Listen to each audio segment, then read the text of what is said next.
Good evening, everybody. A very good evening to all of you, बच्चों. We are live in the Lakshya batch for Power Electronics, Construction and Working of SCR. तो बेटा आज से एक नया अध्याय शुरू कर रहे हैं, एक नया पार्ट शुरू कर रहे हैं. पावर इलेक्ट्रॉनिक्स की सबसे इंपॉर्टेंट डिवाइस स्टार्ट करने जा रहे हैं.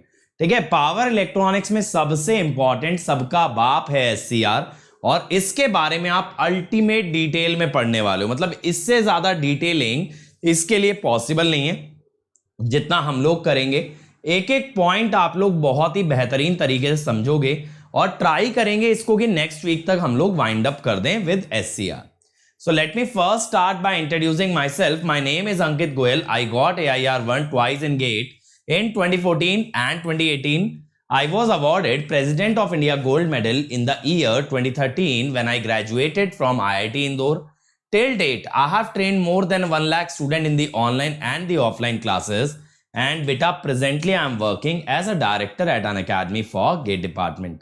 अब मेरे बारे में ये सारी बातें बहुत से बच्चे जानते हैं, लेकिन what matters the most कि ये जो हमारा चैनल है ये बच्चों के लिए दिन रात एफर्ट करता है, ज्यादा से ज्यादा इनिशिएटिव लेके आता है ताकि हमारे बच्चे हर रेस में आगे रहें, हर जगह जीतें और कहीं भी पीछे मुड़ के ना देखना पड़े. Knowledge wise they should be super and from exam point of view they must be super. अब इसके लिए हमारे इनिशिएटिव सिर्फ यूट्यूब पे नहीं होते यार, they are also available on Unacademy app. तो आज ही ऐप डाउनलोड करके हमारे इनिशिएटिव्स का हिस्सा बनो simply by unlocking them using the code Ankit ESE. और देखो, मेरी सारी स्पेशल क्लास आपको एक सिंगल लोकेशन पे मिलती है बेटा. यहां पे आप अपकमिंग में जाओगे ना तो मेरी सारी स्पेशल क्लास आपको मिल जाएंगी at a single location. Other than this बेटा, आप चाहो तो प्लस पे आ सकते हो. यहां मिलेंगे इंडिया के सभी टॉप एजुकेटर्स के लाइव क्लास.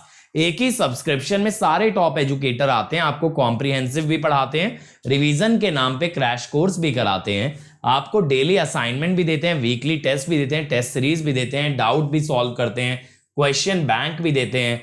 और इसके अलावा भी मेरे बच्चों, एक ही सब्सक्रिप्शन में आपको GATE, ESE, PSU, state AE सबकी तैयारी कराई जाती है. बट और ऊंची उड़ान भरनी है तो गो विद आइकॉनिक. वहां ये सबके साथ आपको पर्सनल कोच मिलता है जो पूरा स्टडी प्लानर बनवाता है. ये पूरा आपको बताएगा सेल्फ स्टडी कैसे करनी है, कब पढ़ना है, कहां से पढ़ना है. टीचर्स आपके लिए पर्सनलाइज सेशन लेंगे जहां आपको गाइड करेंगे. टेस्ट का सेपरेट एनालिसिस जहां आपको आपकी स्ट्रेंथ्स और वीकनेस बताई जाएगी. स्टडी मटेरियल और बच्चों एक डेडिकेटेड टीम जो आपके सारे क्वेरीज आंसर करेगी. तो यहां पे मेरे बच्चों, अगर आपने कोड लगाया अंकित ESE तो आपको ना सिर्फ मिलेगा 10% डिस्काउंट, बल्कि मेरे टच में रहोगे रेगुलरली तो मेरी पर्सनल गाइडेंस आप ले सकते हो. कभी भी मुझसे बात करना है बात कर सकते हो. और इसके अलावा इस कोड के साथ जुड़े और बहुत सारे एक्स्ट्रा बेनिफिट्स आपको दिए जाएंगे. और ये लेटेस्ट बैच है यार जो 9 जून से हमारा स्टार्ट हुआ है. इस बैच के अंदर रेड्डी सर ने डिजिटल स्टार्ट किया और मैं जुलाई से मशीन लेके आ रहा हूं. मोस्ट कॉम्प्रिहेंसिव वे में मशीन कराऊंगा और लार्ज नंबर ऑफ प्रॉब्लम्स के साथ कराने वाला हूं. इसलिए ज्वाइन करना है तो इमीडिएट ज्वाइन करो, क्योंकि इसके बाद कोई कॉम्प्रिहेंसिव बैच नहीं आने वाला है. तो जल्दी से ज्वाइन कर लो. कोड आप जानते हो अंकित ESE. और ये 13 तारीख को अपने कैलेंडर में मार्क कर लो यार, 11 बजे कॉम्बैट होने वाला है. इसके लिए एनरोल कर लो अन अकेडमी ऐप पे using the code Ankit ESE. यहां पे आपको अपना हुनर दिखाना है, अपनी वैल्यू दिखानी है बेटा, कितनी आपकी लर्निंग है ये आपको शो करना है. और साथ साथ आप यहां से जीत सकते हो 100% तक की स्कॉलरशिप. अंकित ESE के साथ आपकी 1 ईयर फीस होगी बेटा 27,225, 18 मंथ्स 34,650 एंड 2 ईयर 39,600 बेटा. लेकिन ये जो फीस है ये बहुत ही जल्द बढ़ने वाली है. ठीक है, इसीलिए अगर ज्वाइन करना है तो right now is the best opportunity. Machines भी आने वाला है और फीस भी अभी मिनिमम है, इसीलिए जल्दी से ज्वाइन कर लो, बाद में पछताने का फायदा नहीं. Iconic 1 year 45,225, 2 year 66,600. तो बेटा 2 ईयर्स को प्रेफर करना. मिनिमम पर मंथ फीस है, इंस्टॉलमेंट में भी दे सकते हो और अन अकेडमी से एजुकेशन लोन की फैसिलिटी भी ले सकते हो. चलो आ जाते हैं भाई आज के टॉपिक पे, दैट इज SCR. जल्दी से बता दो बच्चों जोश कैसा है SCR के लिए. हाउस द जोश एवरीबॉडी, हाउस द जोश बच्चों, जल्दी से बता दो बेटा कैसी फीलिंग है SCR के लिए. रेडी हैं या नहीं हैं? रेडी हैं या नहीं हैं? जल्दी बोलो बेटा. Come on everyone. Education loan क्या है बेटा? अनअकैडमी वाले आपको एडवांस में दे देते हैं subscription you can pay later on, ऐसी भी सुविधा है अनअकैडमी के अंदर। तो आपको अनअकैडमी के किसी सेल्स टीम के बंदे से बात करनी पड़ेगी, जिससे आपको कॉल आया हो या जिसने आपको कांटेक्ट किया हो, वो आपको इसके बारे में डिटेल बता देगा। चलिए, बहुत ही बढ़िया बच्चों, और जोश हाई रहना चाहिए बेटा, जोश हाई रहना चाहिए। ये मेरी आज की कौन सी क्लास है? 1 2 3 4 5 6 7, ये मेरी 8वीं क्लास है आज की। और अगर मेरा जोश हाई है बेटा, तो आप लोगों का भी जोश हाई ही रहना चाहिए, ठीक है। सोच लो, अब सुबह मेरी 7:30 से 8वां सेशन है, तो 8वां सेशन में अगर मैं एनर्जेटिक हूं, तो आप लोग तो डबल एनर्जेटिक होने चाहिए, ठीक है। चलो कंस्ट्रक्शन पे आते हैं, ठीक है। बेसिक पढ़ेंगे आज, कंस्ट्रक्शन वर्किंग समझाएंगे। अब देखो यार, यहां पे आप इसका सिंबल देखो बच्चों, सबसे पहले सिंबल को निहारो। सिंबल के अंदर क्या है? डायोड जैसा सिंबल है, बट पीछे से एक पूंछ ऐसे बाहर आ गई है। ये जो है ना, ये है गेट टर्मिनल। तो यहां पे आपको बेटा तीसरा टर्मिनल दिया जाता है, गेट। अरे मैं आज का सेशन बोल रहा हूं गधो, मेरी आज की 8वीं क्लास है ये। चलो, तो यहां पे ना ये गेट टर्मिनल दिया जाता है, एनोड, कैथोड और फिर ये गेट। तो बेटा यहां पे 3 टर्मिनल की डिवाइस होती है, डायोड की तरह एनोड और कैथोड होते हैं, और तीसरा होता है गेट। कमलेश बेटा, आईएन वालों के लिए मैंने अनअकैडमी को इन्फॉर्म कर दिया है, वो मुझे 1 या 2 दिन के अंदर पूरा डिटेल कंफर्म करेंगे। अब सुनो मेरी बात, यहां पे 4 लेयर की डिवाइस होती है बेटा, पी एन। सर 4 क्यों? टर्मिनल तो 3 थे, गेट, कैथोड और एनोड। बट बेटा ये क्यों भूल रहे हो? यहां पे आपको एक ड्रिफ्ट लेयर भी डालनी पड़ती है, याद आ रहा है? ड्रिफ्ट लेयर डालते हैं ना भाई। क्यों डालते हैं sir drift layer? Drift layer डालते हैं in order to increase the breakdown voltage. हो गई 4, एक एनोड, एक कैथोड, एक गेट और एक ड्रिफ्ट। अब एनोड बेटा होता है highly doped P region. Anode जो लिया जाता है, it is highly doped P region. फिर लाइटली डोप्ड एन रीजन हुआ drift, moderately doped P region होता है गेट, और हाईली डोप्ड एन रीजन होता है कैथोड। तो एनोड और कैथोड हाईली डोप्ड हैं, ड्रिफ्ट लेयर लाइटली डोप्ड है, और साथ ही साथ gate region is moderately doped. Moderate doping माने ना तो ना तो हाई ना तो लो। अब सर यहां पे नाम आपने बेस एमीटर वगैरह दिया है, सर ये क्या चीज है? बेटा बीजेटी में कौन से टर्मिनल होते हैं? Emitter, base, collector, right. तो यहां आप 2 बीजेटी देख सकते हो, PNP, और दूसरा बीजेटी देख सकते हो, NPN, राइट। यहां पे बेटा 2 बीजेटी देखे जा सकते हैं, first one PNP, second one NPN, correct. मैं इसके अंदर ड्रॉ कर दूं भाई आपके लिए, देखो ये PNP वाला हो गया, ऐसे आ गया, और ये हो गया ऐसे, ठीक है ना। तो देखो ये बन गए 2 बीजेटी, एक PNP हो गया बेटा, एक हो गया NPN, करेक्ट। तो दैट इज वाई यहां पे नाम क्या दिया गया? बेस और एमीटर। अब बेस एमीटर कैसे हुए? हाईली डोप्ड वाला P एमीटर, करेक्ट। देखो जरा, P एमीटर हुआ ना, N हुआ इसका बेस, N क्या हुआ? इसका बेस। ऐसे इसका बेस क्या हुआ? P, और इसका एमीटर क्या हुआ? N। समझे? कलेक्टर नाम ही नहीं दिया मैंने कहीं, कलेक्टर मैंने स्किप कर दिया। इस ट्रांजिस्टर का बेस है P, इसका एमीटर है N, इसका एमीटर है P, और इसका बेस है N। तो ये चीज जो है ना, मैं आपको नेक्स्ट लेक्चर में पढ़ाऊंगा भी कि थायरिस्टर या SCR जो है, it is analogous to 2 BJTs connected together, that is called as the 2 transistor analogy. बात यहां तक चमक गई भाई बढ़िया तरीके से। सिंबल याद होना चाहिए, डायोड के साथ एक तीसरा टर्मिनल गेट दिखाएंगे। कंस्ट्रक्शन में 4 लेयर होती हैं, P1, P emitter, N base, P base and N emitter. अगली बात बेटा, यहां 3 जंक्शन होते हैं, J1, J2, J3। ये तीनों क्या हैं? ये तीनों बेटा PN जंक्शन हैं। तो थायरिस्टर के अंदर सबसे ज्यादा पीएन जंक्शन बनते हैं। कितने बनते हैं? 3। अब एक चीज सोचो, अगर पीएन जंक्शन बन रहा है तुरंत यहां से समझ जाओगे it is a minority carrier device. मैंने क्या बताया था माइनॉरिटी कैरियर डिवाइस में? जिस डिवाइस में पीएन जंक्शन बन गया that device will be classified as a minority carrier device, है ना? तो it is a minority carrier device due to PN junction. अच्छा बच्चों, एक चीज याद है, मैंने बोला था माइनॉरिटी कैरियर डिवाइस में कंडक्टिविटी मॉड्यूलेशन होता है तो वहां ऑन स्टेट रेजिस्टेंस कम होता है। करेक्ट, ये मैंने बोला था ना। माइनॉरिटी कैरियर डिवाइस में कंडक्टिविटी मॉड्यूलेशन से ऑन स्टेट रेजिस्टेंस कम हो जाता है।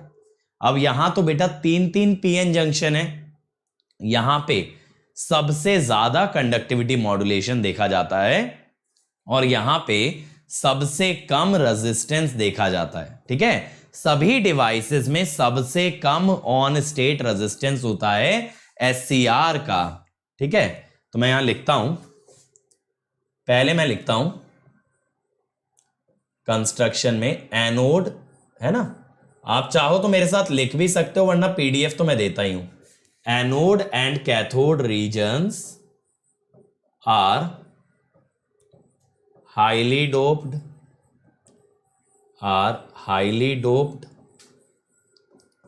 whereas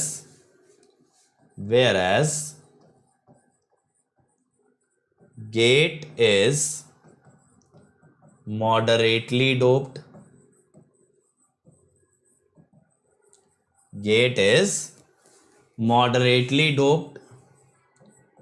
And drift layer is lightly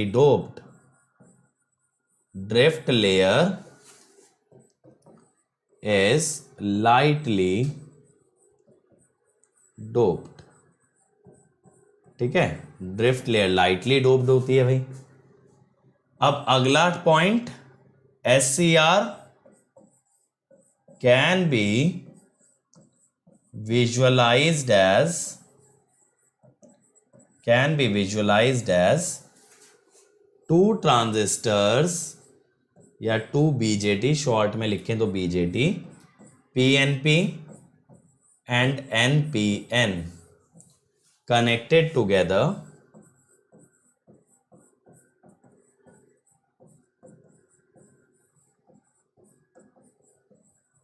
ठीक है। तो SCR को ऐसे सोच सकते हो, इसके अंदर 2 ट्रांजिस्टर बेटा साथ में कनेक्टेड हैं। अब इसके अंदर बेटा क्या होगा? इसके अंदर मैं आपको क्या समझाने वाला था अभी, हां, कि इसके अंदर बेटा यहां पे अगर हम देखें तो हम ये कह सकते हैं SCR is a minority carrier device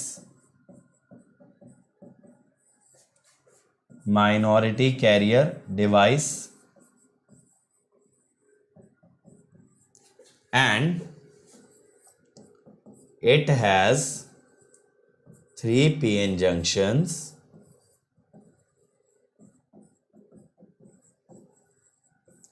तो ये 3 PN जंक्शन होने का एक तो नुकसान है।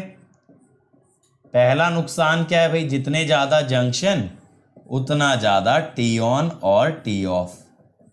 भाई उतना ज्यादा डिप्लीशन लेयर कभी बनाओ कभी हटाओ, इसी में बहुत टाइम चला जाएगा। इसीलिए इसकी स्विचिंग फ्रीक्वेंसी लीस्ट होती है, सबसे कम स्विचिंग फ्रीक्वेंसी पे ये काम करता है। यानी इसका यूज ऐसी जगहों पे कर सकते हो जहां 50 हर्ट्ज 100 हर्ट्ज तक की बात है। किलो हर्ट्ज वगैरह में SCR कहता है बेटा हमसे ना हो पाएगा। ठीक है, हमसे ना हो पाएगा। अगली बात क्या है? बिल्कुल मोर स्विचिंग लॉस। ठीक है, मोर स्विचिंग लॉस, बहुत ही बढ़िया बात बोली है यार। अगली बात, मोर कंडक्टिविटी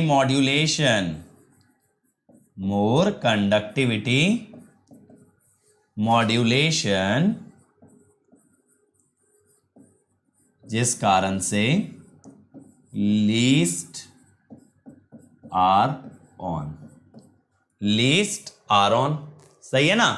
तो यहां पे ऑन स्टेट रेजिस्टेंस मिनिमम होता है, ऑन स्टेट रेजिस्टेंस मिनिमम होने से कंडक्शन लॉस भी मिनिमम होगा, जैसे शुभम और सुमित ने लिखा है, बिल्कुल मिनिमम कंडक्शन लॉस या minimum on state drop and minimum conduction loss. और देखो मिनिमम रेजिस्टेंस होने की वजह से ही तो इसकी करंट रेटिंग मैक्सिमम होती है, ठीक है। इसकी करंट रेटिंग मैक्सिमम क्यों है? क्योंकि रेजिस्टेंस कम है, रेजिस्टेंस कम है, इस कारण से ये ज्यादा करंट को कैरी कर सकता है। रेजिस्टेंस कम होने की वजह से, sorry not R on, highest current rating, resistance minimum होने की वजह से it can carry more amount of current, correct. Damage नहीं होगा ना, हीट पैदा होने से, हीट प्रोड्यूस होने से डैमेज नहीं होगा, तो इसकी करंट रेटिंग बेटा हाईएस्ट रहने वाली है। बात चमक गई बढ़िया तरीके से।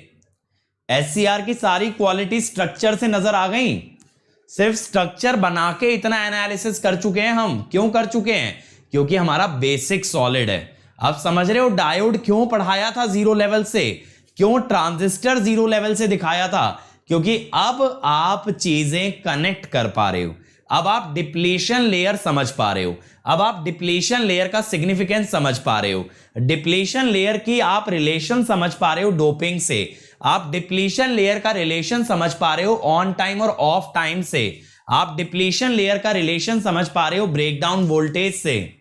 अब आप ये चीजें सोचो, अब आप ये सब चीजें मुझे डायरेक्ट बता रहे हो, लेकिन आपके माइंड के अंदर अगर हम बेसिक पे जाएं, जड़, तो आपके अंदर जड़ बस चुकी है डायोड के थ्रू। आप जब डायोड को, एक बेसिक डायोड को विजुअलाइज किए थे कि कैसे कैटायन, कैसे एनायन बनता है, कैसे इलेक्ट्रिक फील्ड बनती है, कैसे बैरियर पोटेंशियल बनता है, तो वहां से ना बेटा हमने जड़ें इतनी मजबूत कर ली हैं, इसी को बेसिक कहते हैं। बेसिक इतना मजबूत कर लिया है, आप खुद को एक बार ऑब्जर्व करके देखो। मैंने सिर्फ एससीआर का स्ट्रक्चर बनाया, आपने मुझे इतने पॉइंट बता दिए एससीआर के बारे में, जबकि अभी तो हमने एससीआर पढ़ा भी नहीं, अभी तो हमने एससीआर पढ़ा भी नहीं बच्चों, लेकिन आप जनरल थ्योरी से इतना कुछ रिलेट कर लिए, इतना कुछ रिलेट कर लिए मेरे बच्चों, ठीक है।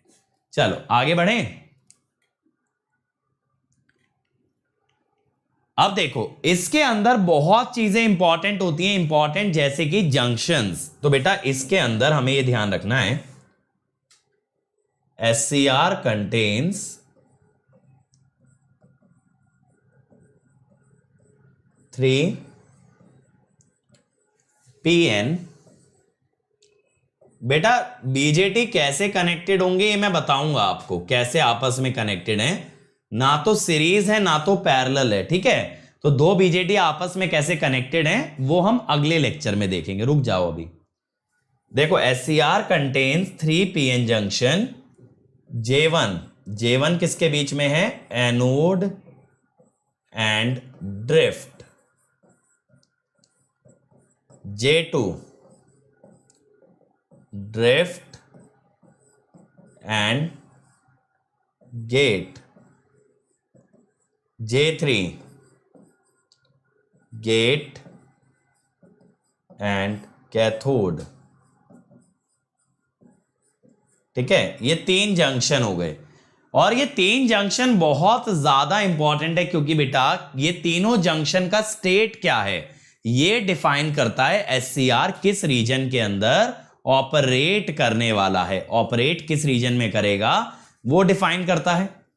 अच्छा अब देखो यहां पे एक चीज अगर देखें बेटा, यहां एनोड है हाईली डोप्ड, राइट, इस कारण से यहां पे डिप्लीशन विड्थ होती है लो, करेक्ट। भाई एक तरफ हाई डोपिंग हो गई तो डिप्लीशन विड्थ तो कम हो गई। अब यहां पे बेटा कैथोड है हाईली डोप्ड, तो यहां पे भी डिप्लीशन विड्थ कम हो गई। आप जानते हो ना depletion width is inversely proportional to doping density. यहां पे भी डिप्लीशन विड्थ आपकी लो हो गई। लेकिन बेटा यहां पे दोनों लाइटली डोप्ड हैं। लाइटली डोप्ड होने की वजह से यहां पे डिप्लीशन विड्थ होती है हाई। तो डिप्लीशन विड्थ बच्चों आपकी हाईएस्ट कहां पे होती है? That is at junction J2। तो ये ध्यान रखना, J2 जंक्शन पे डिप्लीशन विड्थ आपकी हाईएस्ट होती है as compare to the other two junction. As compare to the other two junction. इस लॉजिक से आप ये भी कह सकते हो, since there is light doping, since there is light doping on both sides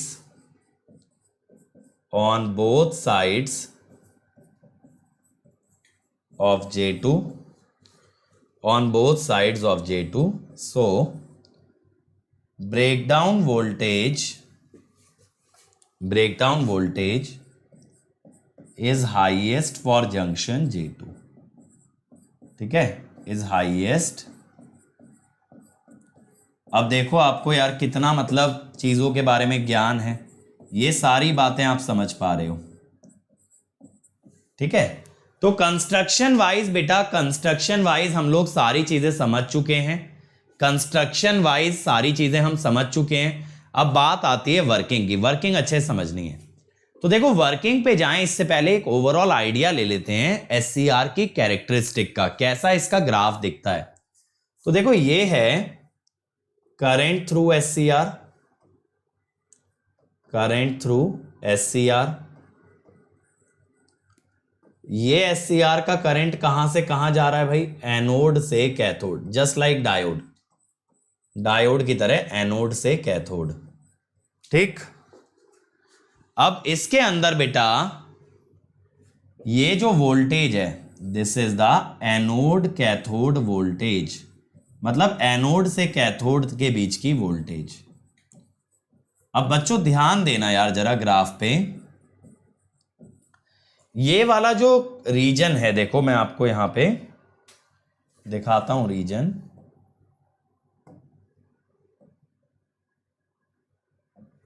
ये वाला जो रीजन है देखो बेटा, ये जो रीजन है, ये दिख रहा है रीजन, ये जो रीजन है इसके अंदर क्या है?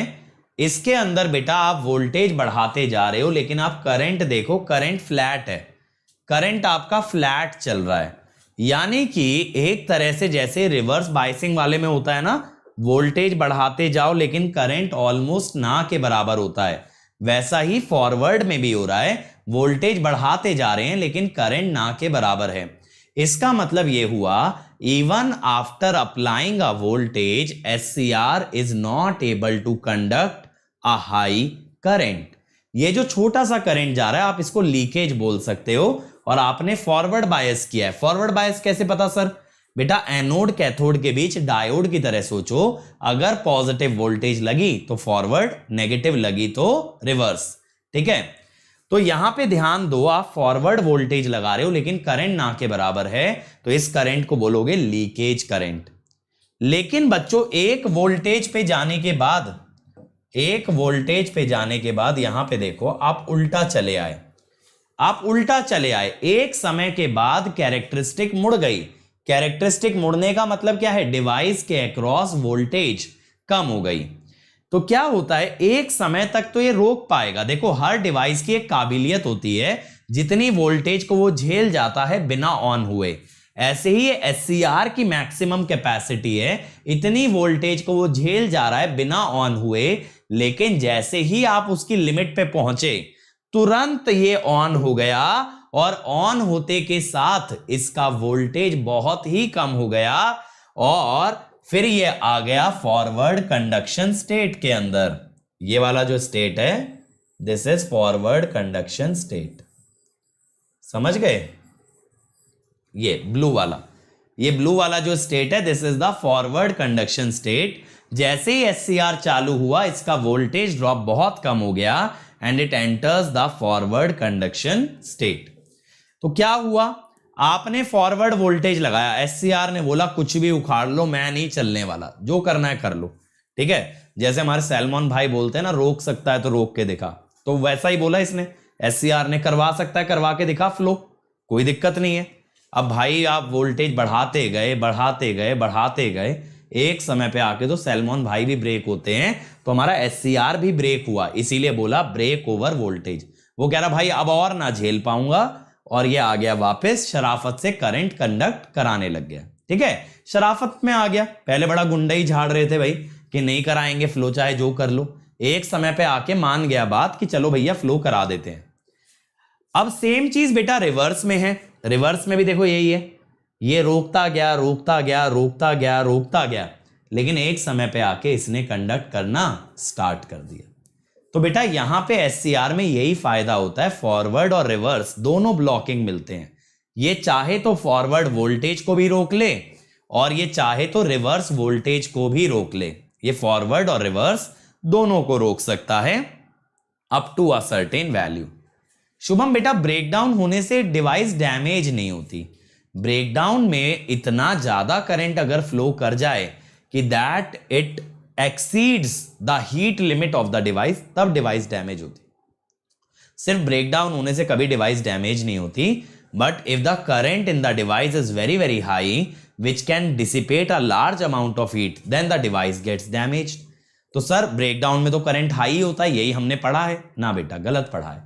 ब्रेकडाउन में कभी भी करंट हाई नहीं होता, ब्रेकडाउन में भी कितना करंट फ्लो करता है ये डिपेंड करता है बाहर के सर्किट पे। मान लो बाहर 5 वोल्ट लगा है और 1 ओम का रेजिस्टेंस है, तो आप 5 एम्पियर से ज्यादा करंट ले ही नहीं सकते।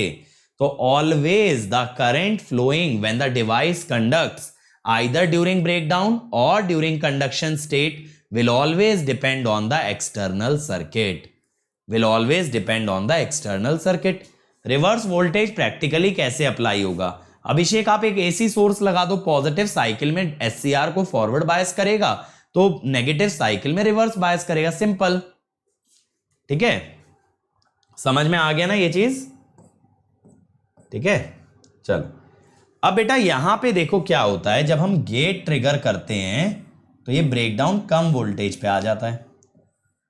मतलब देखो आप एक चीज समझो, थोड़ा सा मूवी टाइप एग्जांपल लेके समझाता हूं। आप मान लो किसी का इंटेरोगेशन कर रहे थे, अब उसने बोला कुछ भी कर लो मैं कुछ नहीं बताऊंगा, आप मारते गए मारते गए मारते गए, एक समय बाद वो बोल बैठा, लेकिन आपने क्या किया, आपने उसे एक थ्रेट दे दिया कि तू नहीं बताएगा ना तो तेरी फैमिली को भी हम पकड़ लेंगे, तो वो जल्दी बिखरेगा। यही गेट करंट कर रहा है, गेट करंट दूसरी तरफ से चुल कर रहा है, दूसरी तरफ से चुल कर दिया तो ये आसानी से ऑन हो गया।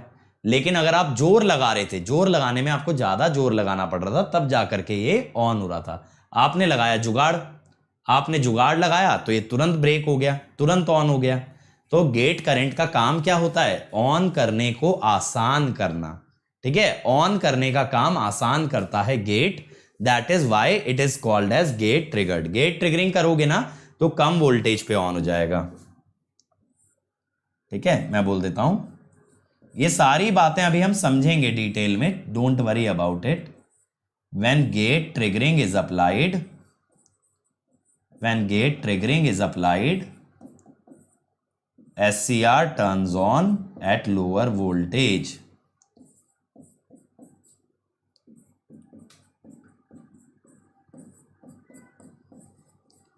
ठीक है भाई, तो ये बेसिक काम याद रखना गेट का। गेट ट्रिगरिंग माने गेट की मदद से ऑन करना, गेट की मदद से ऑन करना। ट्रिगरिंग का मतलब अब ये मत सोचना सर ट्रिगरिंग क्या है, ट्रिगरिंग का मतलब ऑन करना, ट्रिगर करना, किसी चीज को स्टार्ट करना, ठीक है। अब आ जाओ one by one. Reverse blocking, reverse blocking में सबसे पहली चीज देखो, मैंने कोई गेट सप्लाई नहीं लगाया, समझते चलो यार प्लीज, समझते चलो, मैंने कोई गेट सप्लाई नहीं लगाया, ठीक है। अब यहां पे मैंने क्या किया, मैंने देखो N वाले टर्मिनल को, कैथोड को पॉजिटिव दिया और P वाले एनोड को नेगेटिव दिया। तो मैं क्या बोल रहा हूं, anode is connected, anode is connected to negative terminal to negative terminal of supply while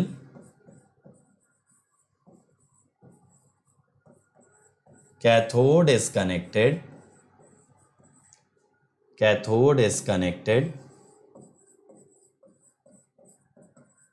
to positive terminal of supply। ठीक है, तो डायोड के टर्म्स में सोचो तो आपने रिवर्स बायस तो कर ही दिया। ठीक है बेटा, अब ऐसा सोचो कि मान लो, एग्जाम्पल से समझाता हूं, मान लो ये बैटरी 100 वोल्ट की है। कितने की? मान लो 100 की है। तो यहां पे ऐसा मान लो कि ये -50 है और ये +50 है, -50 +50। इसका मतलब क्या हुआ? इसका मतलब बेटा ये हुआ कि ये डिवाइस के अंदर वोल्टेज ग्रेजुअली जा रही है -50 से +50। तो मैं कहता हूं यहां पे कितनी वोल्टेज आ गई? मान लो -40। बढ़ रही है ना वोल्टेज, -20 -10 +10 प्लस सपोज 20 और यहां +40। एज एन एग्जाम्पल मैंने ये वैल्यूज ले ली। अब आप जरा ये पहले वाला जंक्शन J1 देखो। J1 देखो, J1 पे बेटा P साइड पे -40 है, N साइड पे -20 है।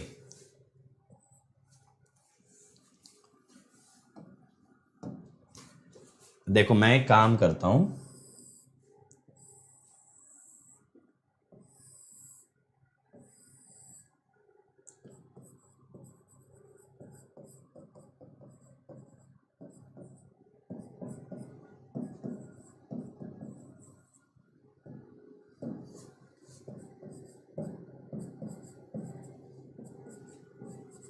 J1, J2 और J3। अब J1 पे ये देखो, P साइड पे कितना वोल्टेज? -40, N साइड पे -20। तो N का वोल्टेज P से ज्यादा। ये मत सोचना नेगेटिव है तो क्या हुआ बेटा, नेगेटिव है तो भी आप वैल्यू कंपेयर करो। N का वोल्टेज P से ज्यादा है। अब J2 पे देखो, P साइड पे हमने दिखाया है 10, N साइड पे दिखाया -10, P का ज्यादा है तो फॉरवर्ड बायस। ठीक है, फिर J3 पे देखो, P साइड पे है 20, N साइड पे 40, अगेन N का ज्यादा है तो इट इज रिवर्स बायस। तो बेटा यहां से क्या समझे कि रिवर्स ब्लॉकिंग मोड के अंदर जब आप डिवाइस को रिवर्स बायस करते हो तो बाहर वाले जंक्शन होते हैं रिवर्स और अंदर वाला जंक्शन होता है फॉरवर्ड। ये स्टेटमेंट कई बार पूछ लेते हैं। हम कहते हैं J1 and J3 are reverse biased while J2, है ना। बट वो पता है नाम नहीं देगा, वो आपसे घुमा के पूछेगा क्वेश्चन, आउटर और इनर करके। तो वो स्टेटमेंट भी मैं लिखवा दे रहा हूं जो एग्जाम में लिख के आती है। एग्जाम के अंदर ऐसा लिख के आएगा, outer junctions are reverse biased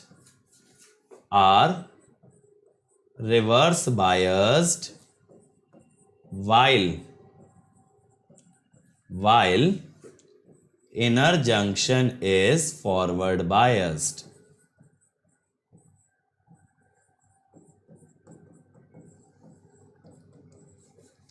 ठीक है,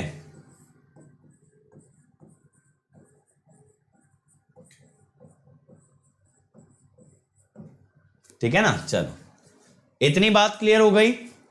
अब बेटा इसका क्या मतलब है? देखो जो आपका आउटर जंक्शन है वो तो फॉरवर्ड है, ऑब्वियसली उसके अक्रॉस वोल्टेज 0.7 0.8 आ जाएगी, इससे ज्यादा क्या आएगी? 1 वोल्ट आ जाएगी। लेकिन जो आपने रिवर्स वोल्टेज लगाई है वो कौन से जंक्शन के अक्रॉस आएगी? जो रिवर्स बायस है। रिवर्स बायस वाले डायोड के अक्रॉस वोल्टेज ज्यादा आती है, फॉरवर्ड बायस वाले जंक्शन के अक्रॉस वोल्टेज नहीं आती है। तो हम क्या बोल रहे हैं, the entire reverse voltage, the entire reverse voltage is handled by J1 and J3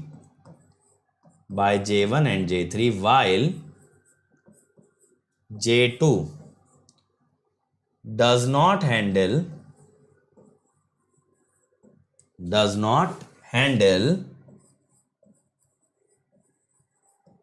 much voltage। क्यों भाई? क्योंकि ये महाराज थे फॉरवर्ड बायस, ये तो फॉरवर्ड बायस थे ना, ये क्यों हैंडल करेंगे वोल्टेज? वोल्टेज वो हैंडल करते हैं जो रिवर्स बायस होते हैं। तो मैं कह रहा हूं कि रिवर्स ब्रेकडाउन वोल्टेज, रिवर्स में कितनी वोल्टेज पे ब्रेकडाउन आता है, ये डिपेंड करता है J1 और J3 पे। Reverse breakdown voltage depends on breakdown voltage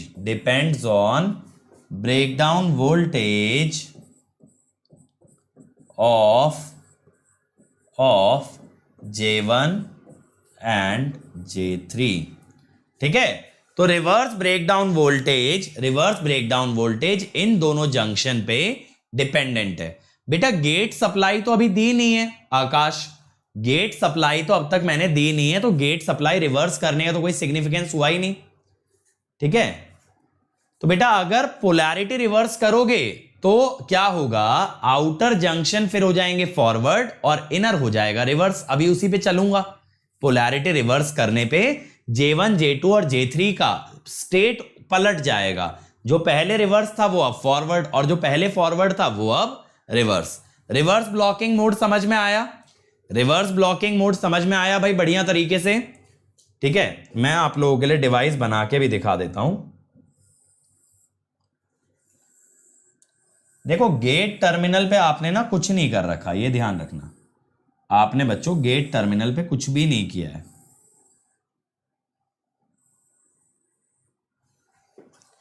तो देखो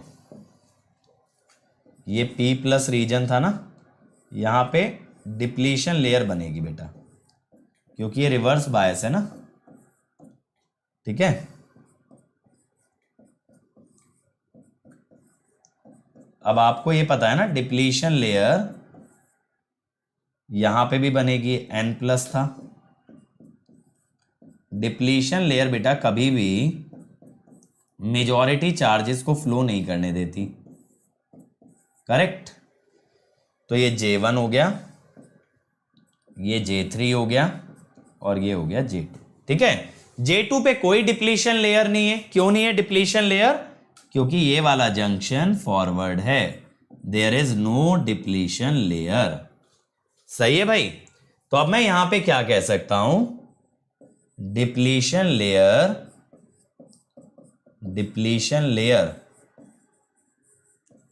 at J1 and J3 does not let flow of majority carriers। ठीक है, मेजॉरिटी कैरियर के फ्लो को नहीं अलाउ करता है। That is holes from anode and electron from cathode. ठीक है भाई, ये बात समझ में आ गई ना? ये अलाउ नहीं करेगा इनका फ्लो, ये अलाउ नहीं करेगा। ठीक है, अलाउ बेटा ये नहीं करेगा, इस कारण से नहीं फ्लो कर पाएंगे चार्जेस, इस कारण से नहीं फ्लो कर पाएंगे चार्जेस। चमक गया भाई यहां तक? क्यों करंट फ्लो नहीं कर रहा है रिवर्स ब्लॉकिंग मोड में? ये बात समझ में आ गई? रिवर्स ब्लॉकिंग मोड में करंट क्यों नहीं फ्लो करता है, जल्दी से बताओ, चैट के अंदर जल्दी से कंफर्म करो। Is it clear? चलो, आपको पता है ना डिप्लीशन लेयर मैंने बताया था माइनॉरिटी कैरियर्स को तो अलाउ करता है बेटा, कभी भी मेजॉरिटी चार्ज कैरियर के फ्लो को डिप्लीशन विड्थ अलाउ नहीं करती है। और करंट तो बेटा ज्यादा तभी बन सकता है when actually majority charge carriers flow. अगर मेजॉरिटी चार्ज कैरियर फ्लो करेंगे तभी करंट बन सकता है, otherwise high current can not flow, high current flow नहीं कर पाएगा। अब आ जाते हैं फॉरवर्ड ब्लॉकिंग। ठीक, फॉरवर्ड ब्लॉकिंग समझेंगे। यहां भी 100 वोल्ट मान लो बेटा, तो इथे आ गया +50 और इथे आ गया -50। अब हम क्या करेंगे, अब हम भाई साहब डिवाइड करेंगे वोल्टेज। ठीक है, फिर से हम जंक्शंस की स्टेट समझेंगे। अभी कोई बोल ही रहा था ना वोल्टेज पलट दें तो क्या होगा, पलट दी।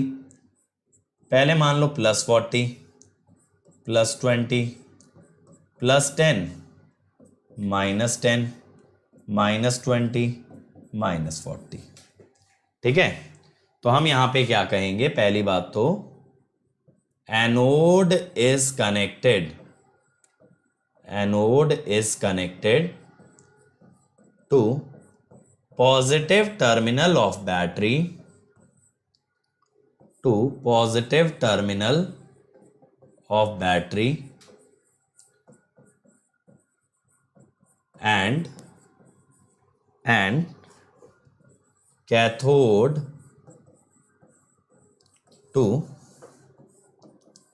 negative terminal of battery। ठीक है, बात क्लियर हुई। एनोड पॉजिटिव टर्मिनल से और कैथोड नेगेटिव टर्मिनल से। अब फिर से ना बच्चे वैसे ही हम कर लेते हैं।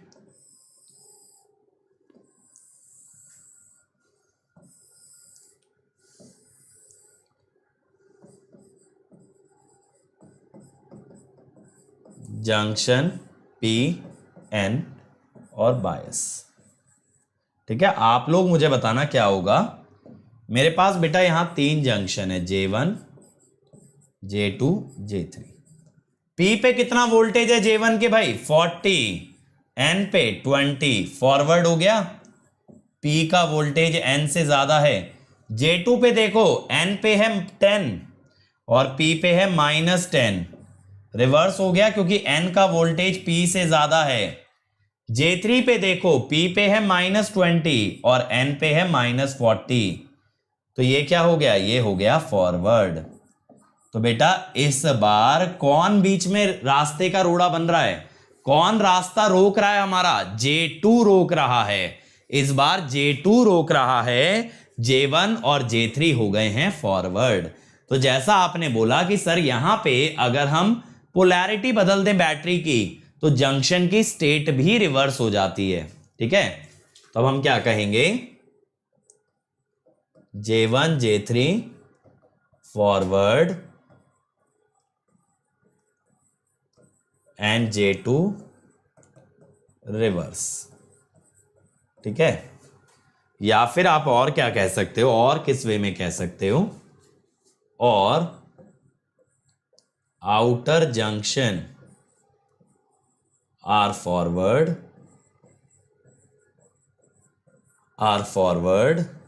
And inner junction is reverse. इस पे पता है 1 मार्क क्वेश्चन पूछ लेते हैं PSUs में, ESE में, कि भाई जंक्शन की स्टेट बताओ इस स्टेट के अंदर। चलो जी, इतना समझ आ गया, इतना समझ आया ना सबको जो स्टेट मैंने सिखाई। बेटा ये सिर्फ मैंने एग्जाम्पल के लिए लिए हैं वोल्टेजेस, जरूरी नहीं है कि एग्जैक्टली यही वोल्टेजेस हों। ठीक है, चलो J2 की कोई गलती नहीं, सिचुएशन ही उसके लिए गलत है। चलो जी कोई बात नहीं, है ना, हालात खराब हैं, क्या कह सकते हैं। कोई अपनी मर्जी से रिवर्स थोड़ी होता है, उसको हालात रिवर्स कर देते हैं, हमारा समाज रिवर्स कर देता है, ऐसी बात, डायलॉग बाजी। चलो बेटा कोई बात नहीं, आगे बढ़ते हैं। अब हमें देखो जंक्शन की स्टेट्स तो समझ आ गई। अब बेटा यहां पे देखो क्या होगा, फॉरवर्ड ब्लॉकिंग में क्या होगा, जितनी भी रिवर्स वोल्टेज है वो किसके अक्रॉस आएगी, J2 के अक्रॉस आने वाली है।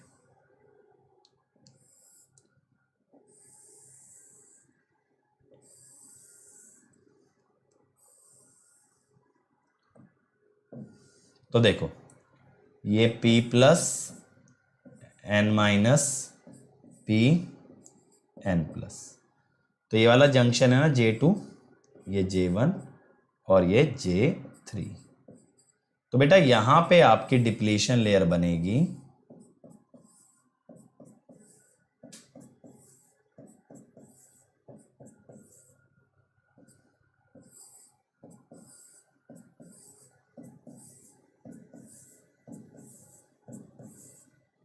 ठीक है।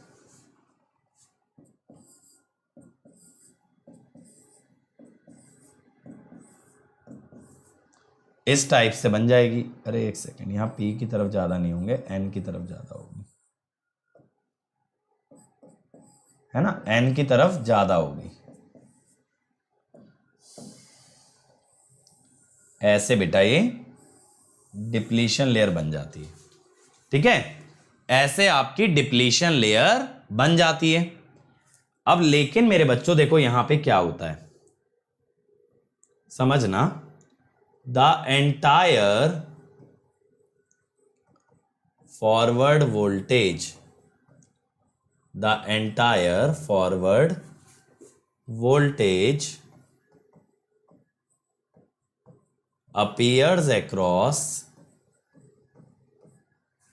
appears across junction J2, ठीक है। तो इसका मतलब क्या हुआ, बात को ध्यान से समझना, इसका मतलब है ये फॉरवर्ड में कितनी वोल्टेज ब्लॉक कर पाएगा, that will always depend on the junction J2, ठीक है। Forward blocking capability, forward blocking capability depends on junction J2, ठीक है, डिपेंड्स ऑन J2, ठीक है। Since breakdown voltage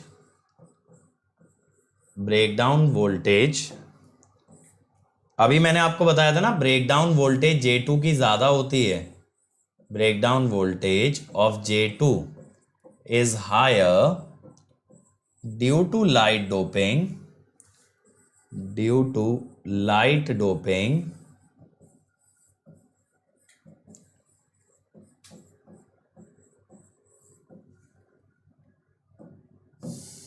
forward breakover voltage, forward मतलब जिस वोल्टेज पे ब्रेकडाउन आएगा फॉरवर्ड डायरेक्शन में, forward breakover voltage of SCR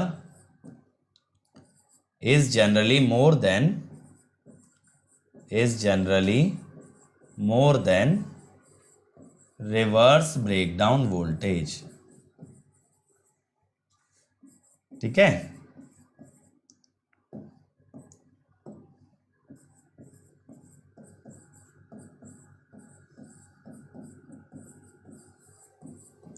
ये बात क्लियर हो गई, ठीक है। और इस तरह के SCR को कहते हैं एसिमेट्रिकल SCR, जिसका फॉरवर्ड और रिवर्स, ठीक है, जिसका फॉरवर्ड और रिवर्स जो है अलग अलग ब्रेकडाउन वोल्टेज हो, उसे हम कहते हैं एसिमेट्रिकल SCR। तो इसे क्या बोलोगे, एसिमेट्रिकल SCR। अगर दोनों बराबर होते ना तो सिमेट्रिकल SCR। अब बात यह आती है कि सर इसमें लीकेज करंट कैसे फ्लो कर रहा है। बेटा एक छोटी सी बात सोचो, रिवर्स बायसिंग में भी कोई जंक्शन माइनॉरिटी कैरियर्स का फ्लो तो अलाउ करता है ना, जल्दी बताओ, माइनॉरिटी कैरियर्स का फ्लो तो अलाउ करता है, इस वजह से एक लीकेज करंट फ्लो करता रहता है। मैं क्या बोल रहा हूं, reverse J2, reverse junction J2 allows flow of minority carrier,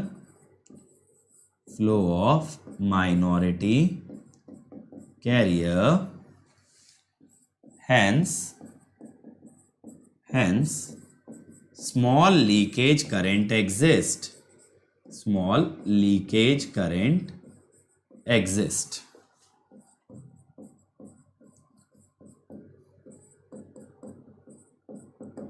ठीक है, अब आप ना इसको एक चीज और तरह से समझ सकते हो। ठीक है, आप एक तरह से और समझ सकते हो। अगर आप ये सोचो, ये जो नीचे वाला NPN ट्रांजिस्टर है, ये जो नीचे वाला NPN ट्रांजिस्टर है, यहां पे बेटा ये जो बीच में P है, ये बेस बनेगा। इस बेस के पास अभी कोई सप्लाई नहीं है, इसीलिए ये ट्रांजिस्टर चालू नहीं हो पा रहा। ऐसे ही ऊपर वाला देख लो, PNP, इसके बेस के पास भी कोई सप्लाई नहीं है।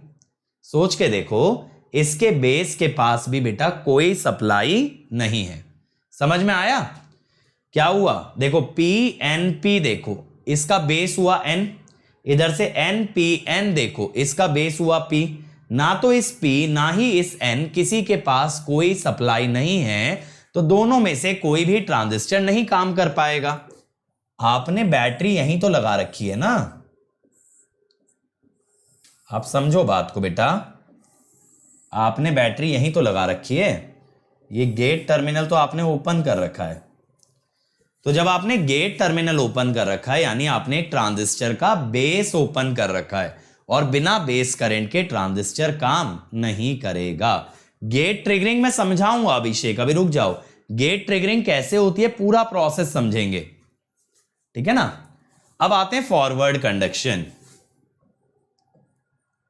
When the forward voltage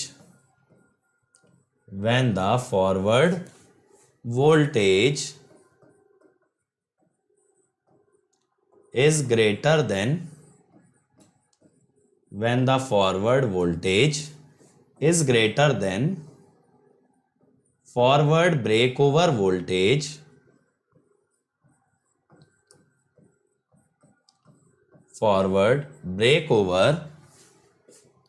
voltage, क्या होगा?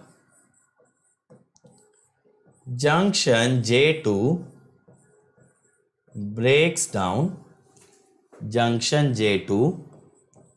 breaks down and a flood of charge carriers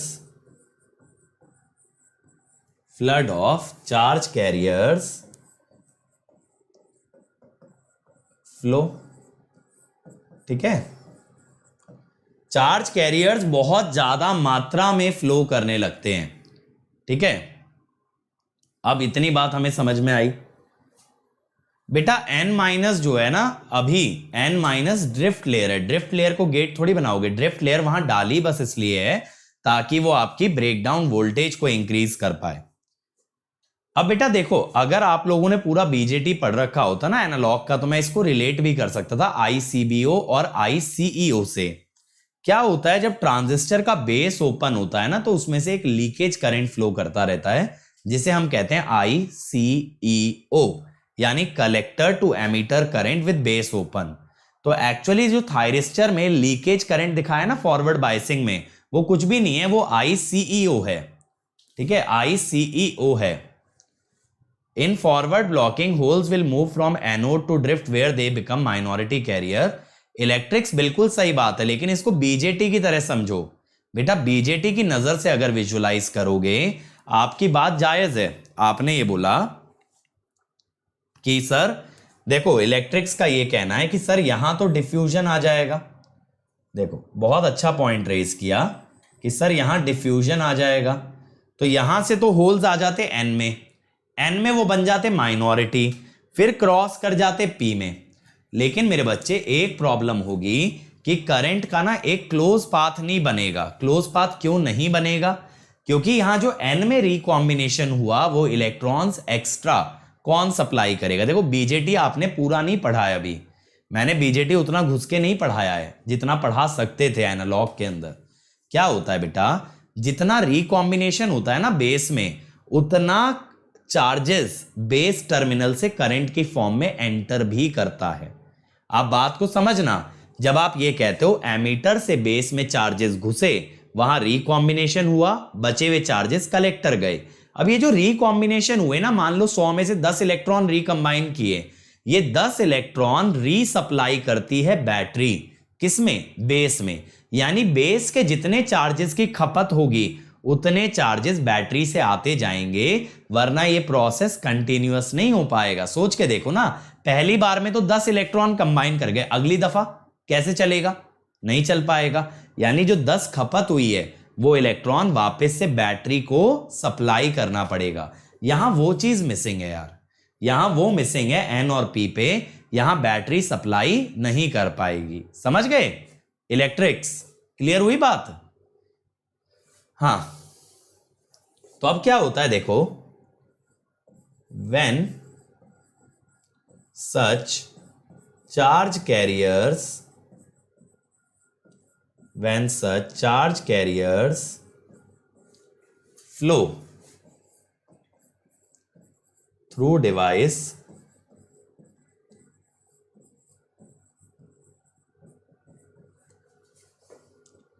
conductivity modulation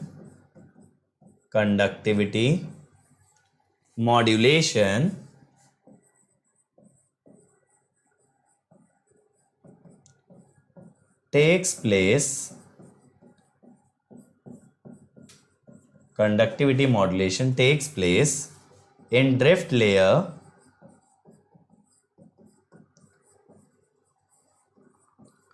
and are on rapidly reduces, ठीक है? आर ऑन रैपिडली रिड्यूस होगा। अब इससे क्या होगा? देयरफॉर, याद करो यार, डायोड का एक ग्राफ याद है? डायोड में मैंने बताया था फॉरवर्ड डायरेक्शन में पहले वोल्टेज बढ़ती जा रही थी, स्पाइक आया था, फिर एकदम से गिरी थी। याद आ रहा है? स्विचिंग कैरेक्टरिस्टिक में जब डायोड को ऑन किया था तो करंट के साथ पहले वोल्टेज बढ़ी थी और फिर वोल्टेज एकदम से डिप की थी, ठीक है? Therefore voltage drop across device reduces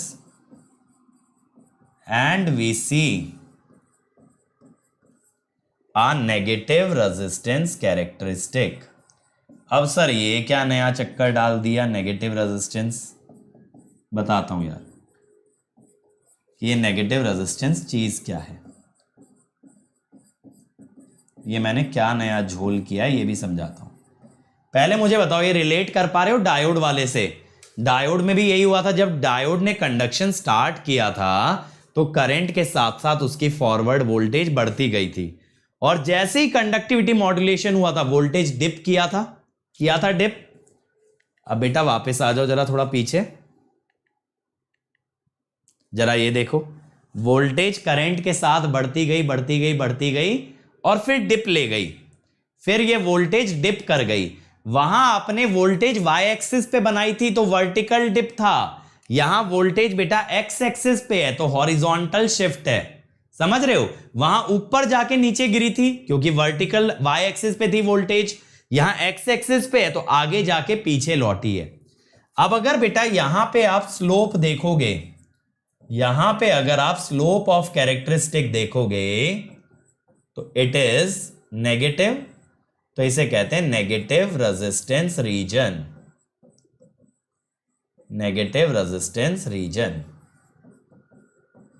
तो यहां पे ये जो रीजन है ना, यहां पे डिवाइस कभी काम नहीं करती। नेगेटिव रेजिस्टेंस दिखता है कैरेक्टरिस्टिक में, लेकिन यहां डिवाइस रुकती नहीं। रुकेगी कहां? या तो फॉरवर्ड ब्लॉकिंग या तो फॉरवर्ड कंडक्शन। ये बीच का जो ट्रांजिशन फेज है, यहां कभी डिवाइस टिक करके काम नहीं करेगी, बस यहां से होते हुए गुजर जाएगी। जैसे ट्रेन होती है ना, कई स्टेशन पे रुकती नहीं है, वहां से निकल जाती है, ऐसे हमारा ऑपरेटिंग पॉइंट यहां से क्रॉस कर जाएगा। ये उसका स्टॉप नहीं है, ठीक है? ये उसका स्टॉप नहीं है। चलो, चमक गया भाई यहां तक? मजा आ रहा है आज पहली बार। एक्चुअली बहुत सारी चीजें ना मैं आपको पहली बार बता रहा हूं, ऐसा मैं पहले कभी नहीं बताया। आपको पढ़ाता जा रहा हूं, आपसे डिस्कशन में मुझे भी और चीजें क्लियर हो रही हैं। जैसे ये जो कंडक्टिविटी मॉड्यूलेशन वाला पॉइंट है ना, पहले मैं भी सोचता था ये ड्रॉप गिरा क्यों, ये वोल्टेज गिरी क्यों, लेकिन आज आपको पढ़ाते पढ़ाते रियलाइज हुआ क्यों गिरा। पहले मैं भी यही सोचता था जो आज इलेक्ट्रिक्स ने सवाल पूछा ना। देखो और थोड़ा डिटेल में समझाता हूं। इलेक्ट्रिक्स का ये क्वेश्चन था, अच्छा ध्यान से सोचना। यहां से 100 होल चले, सुनना मेरी बात, यहां से 100 होल चले बेटा, यहां पे पहुंचे 100, यहां पे 100 में से 10 होल रिकंबाइन कर गए, कितने बचे 90, कितने बचे 90, सुनो तो सही, यहां पे बचे 90।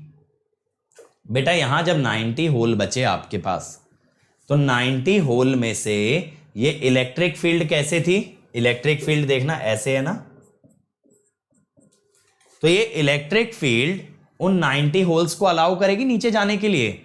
होल्स पे तो फोर्स नीचे ही लगाएगी ना, विजुअलाइज करो, ये सब लिखने की जरूरत नहीं है, सिर्फ आपकी नॉलेज के लिए बता रहा हूं, इस पे क्वेश्चन नहीं आएगा, बट आपको कंसेप्चुअल क्लैरिटी होनी चाहिए क्योंकि आपका कोर सब्जेक्ट है। देखो 100, यहां पहुंचे 100, 10 कंबाइन कर गए, कितने बचे 90, 90 को इलेक्ट्रिक फील्ड ने आगे भेज दिया, इलेक्ट्रिक फील्ड ने आगे भेज दिया तो 90 यहां पहुंचे।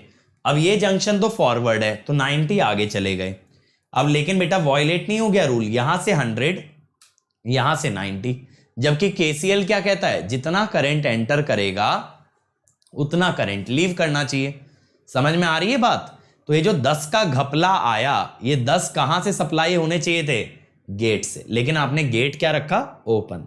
अब समझ आ रहा है गेट का सिग्निफिकेंस क्या है, गेट क्या करेगा, ये चीज को बैलेंस आउट करेगा, गेट ही इसको अलाउ कर सकता है, ऐसे काम नहीं चलेगा वरना। समझ रहे हो मेरी बात को, बात समझ में आ रही है? यहां से 100 होल आए, 10 कंबाइन किए, 90 बचे, 90 इलेक्ट्रिक फील्ड के कारण नीचे आए, तो 90 फिर ये फॉरवर्ड बायसिंग से क्रॉस कर गए, लेकिन यहां से बैटरी ने 100 दी और निकले 90, ऐसा नहीं हो सकता, इट विल वॉयलेट केसीएल, तो ये थ्योरी गलत हो जाएगी। अगर 100 चले 100 ही आने चाहिए, तो वो 10 एक्स्ट्रा कौन देगा, 10 एक्स्ट्रा देगा आपका गेट टर्मिनल। तो यहां तक जब 90 पहुंचे थे ना, वो 10 एक्स्ट्रा सप्लाई कर देगा आपका गेट, और तब 100 के 100 आपके हो जाएंगे। ठीक है, समझ गए भाई इलेक्ट्रिक्स? चलो बहुत ही बढ़िया।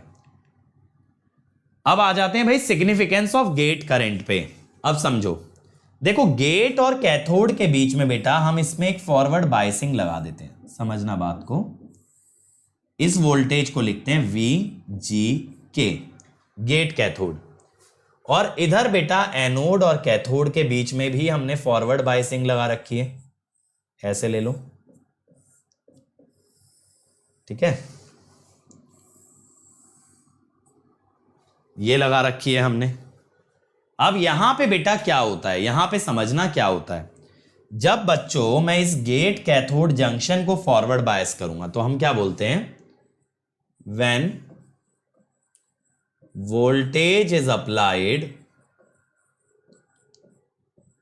when voltage is applied between gate and cathode, समझना बात को, स्टेप बाय स्टेप समझते चलो, बहुत अच्छी क्लैरिटी मिलेगी। Gate cathode junction, gate cathode junction becomes forward बायस।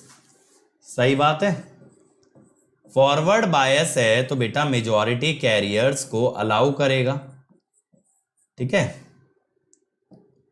तो मैं क्या कहता हूं, forward biased junction, forward biased junction allows the flow of majority carrier।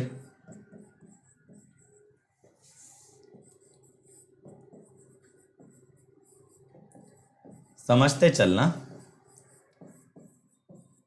लिखता चल रहा हूं साथ साथ समझ भी आएगा। So electrons enter into gate region from cathode, ये बात समझ आई, एंड होल्स फ्रॉम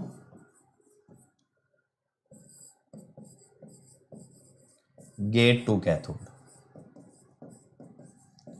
अब बेटा देखो, कैथोड था हाईली डोप्ड, कैथोड आपका है हाईली डोप्ड, ठीक है। आयुष बेटा पहली बात तो ऑफ स्टेट में कोई ऑन स्टेट ड्रॉप कैसे हो सकता है, बट अभी चलो इस पे आओ।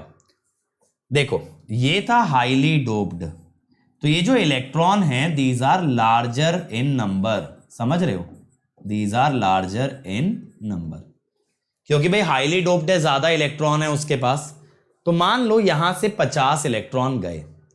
अब भाई पी वाला रीजन तो उतनी डोपिंग का नहीं है, पी वाला रीजन तो उतनी डोपिंग का नहीं है। 50 इलेक्ट्रॉन गए थे, मान लो इसके साथ 10 इलेक्ट्रॉन रिकंबाइन कर गए, कितने बचे, 40 बचे।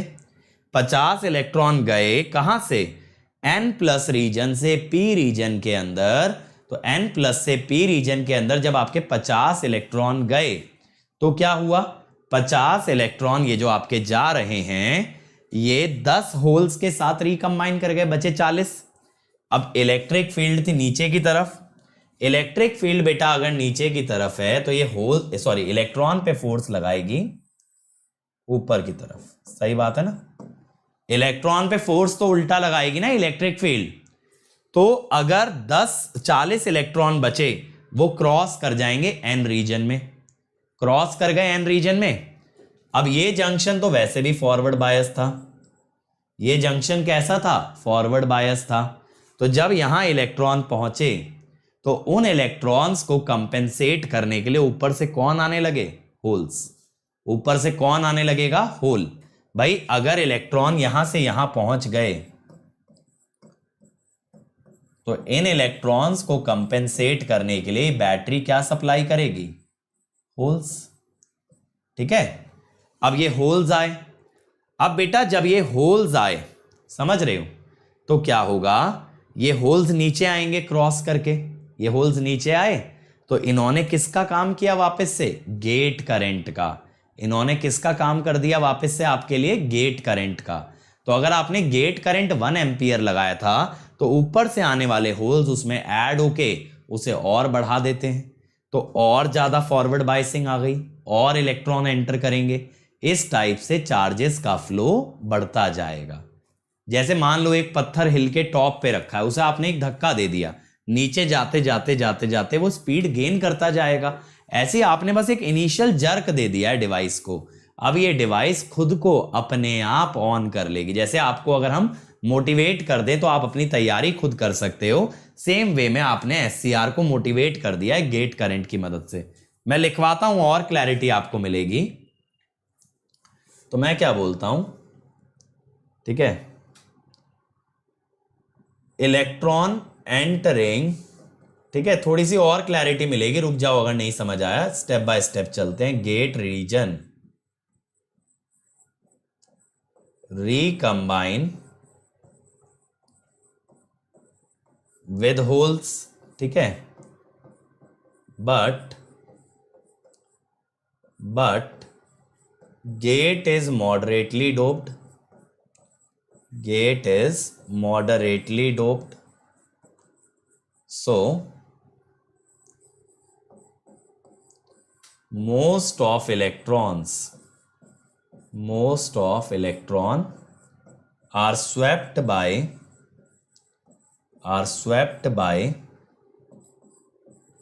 electric field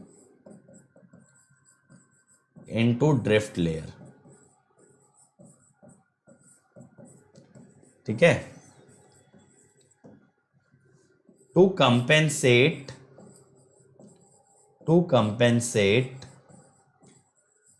these electron, battery between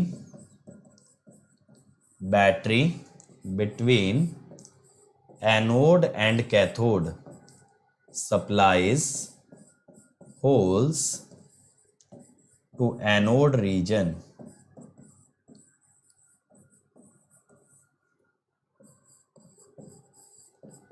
now क्या होगा, some holes recombine with electron, देखो कुछ होल्स तो जो इलेक्ट्रॉन आए हैं उनके साथ रिकंबाइन कर जाएंगे, but rest are swept by electric field, rest are swept by electric field into gate। अब बेटा ये जो गेट के अंदर होल्स आ गए, ये गेट करंट का ही काम करेंगे वापस से। ये जो गेट के अंदर होल्स आ गए, ये वापस से क्या करेंगे? गेट करंट का काम करेंगे।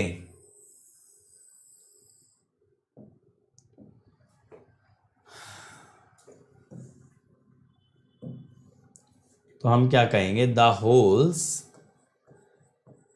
From anode now act as gate current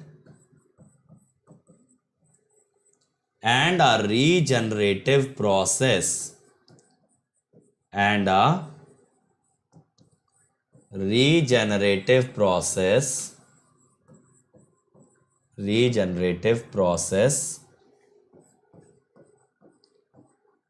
is set up। regenerative process is set up। Regenerative का मतलब positive feedback system, positive feedback system setup हो गया। अब बेटा यहां पे क्या होता है? यहां पे क्या होता है कि जब आपका एनोड करंट एक सर्टेन लेवल तक पहुंच जाए, उसके बाद डिवाइस के अंदर इतने चार्जेस होते हैं कि आप अगर गेट को हटा भी दो, गेट करंट को हटा भी दो, तो भी फर्क नहीं पड़ने वाला। तो यहां पे ना उसी को लैचिंग करंट कहते हैं, बट अभी मैं लैचिंग करंट पे नहीं जा रहा।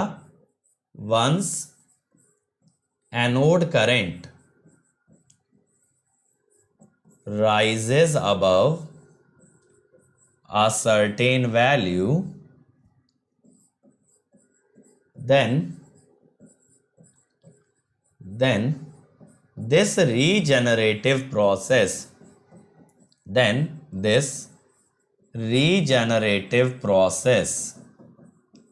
can continue,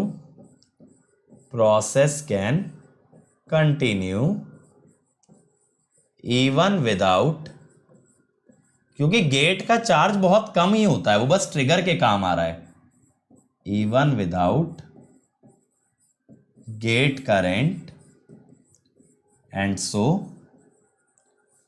gate current can be removed। अच्छा ऐसे सोचो, आपने ये देखा है घर में जो हाउस होल्ड जनरेटर्स होते हैं, ऑफिसेज में, घरों में, बिल्डिंगों में, बेटा इनको कभी खोल के देखोगे ना, ये जो बक्से में होते हैं, बड़े बड़े बॉक्सेस होते हैं, कावासाकी और बहुत बड़ी बड़ी कंपनियों के होते हैं, तो इनको कभी खोल के देखोगे, इनके अंदर एक बैटरी नजर आएगी। वो बैटरी क्या करती है? इनिशियल इग्निशन प्रोवाइड करती है। इनिशियल इग्नाइट जो करेगी ना फ्यूल को, वो बैटरी करती है। लेकिन एक बार जनरेटर चालू हो गया तो वो रीजनरेटिव प्रोसेस में चला जाता है, उसके बाद उस बैटरी की जरूरत खत्म हो जाती है। या जैसे आपका देखो स्पार्क प्लग होता है बाइक के अंदर, स्कूटर के अंदर, क्या होता है? वो एक बार स्पार्किंग करता है, फ्यूल का कंबशन स्टार्ट करता है, ठीक है। फ्यूल का कंबशन स्टार्ट होने के बाद फ्यूल फिर अपने आप कंबस्ट होता रहता है, उससे एनर्जी मिलती है, उससे और फ्यूल कंबशन होता है और एनर्जी मिलती है। इस टाइप से हमारा व्हीकल चलता रहता है। सेम चीज है आपका ये गेट करंट, सेम चीज है गेट करंट। एक बार इसने इग्नाइट कर दिया और क्या होगा? आप एक सर्टेन लेवल तक पहुंच गए तो आपका इंजन चलता रहेगा, आपका एससीआर चलता रहेगा। नहीं तो देखो बाइक से भी इसको एनालॉजी बहुत अच्छी बना सकते हो। क्या होता है बेटा, अगर आप एक चीज देखो, बहुत बार क्या होता है कि अगर हमने बाइक स्टार्ट ही की है, अभी वो फर्स्ट गियर में है, अगर हम बार बार ब्रेक लगाते हैं वो बंद हो जाती है, क्योंकि वो बेटा अभी तक सेकंड गियर थर्ड गियर में नहीं गई है। एक बार वो सेकंड और थर्ड गियर में चली गई तो आप ब्रेक भी लगाओगे तो वो बंद नहीं होगी, तब वो अपना चलती रहेगी। लेकिन अगर आपने इग्नाइट किया, तुरंत आपने ब्रेक लगाया, तो ज्यादातर चांस है आपकी बाइक बंद हो जाएगी, एकदम से वो कंटिन्यू नहीं कर पाएगी। It must reach a certain speed to keep running, और उसके बाद कहीं कोई दिक्कत नहीं होती। बिल्कुल बेटा अभिषेक, बिल्कुल सही बोला अभिषेक ने। एक बार चालू हो गया तो गेट करंट को क्यों बंद करते हैं? ताकि वहां पे लॉसेस ना हो। जैसे एक बार चालू हो गया जनरेटर तो बैटरी क्यों हटाओगे? वरना बैटरी डिस्चार्ज हो जाएगी मेरे भाई, नुकसान हो रहा है, ठीक है, नुकसान हो रहा है। चिराग बेटा I will continue it in the end of June, I will start it, okay don't worry. अब सुनो, तो बेटा इसीलिए हम क्या कहते हैं कि एक बार थायरिस्टर SCR चालू हो गया उसके बाद गेट करंट को हटा दो, क्योंकि अब उसकी जरूरत नहीं है, चलाओगे तो लॉस ही देगा और क्या होगा। ठीक है, अब देखो क्या होता है, एज गेट करंट इंक्रीजेस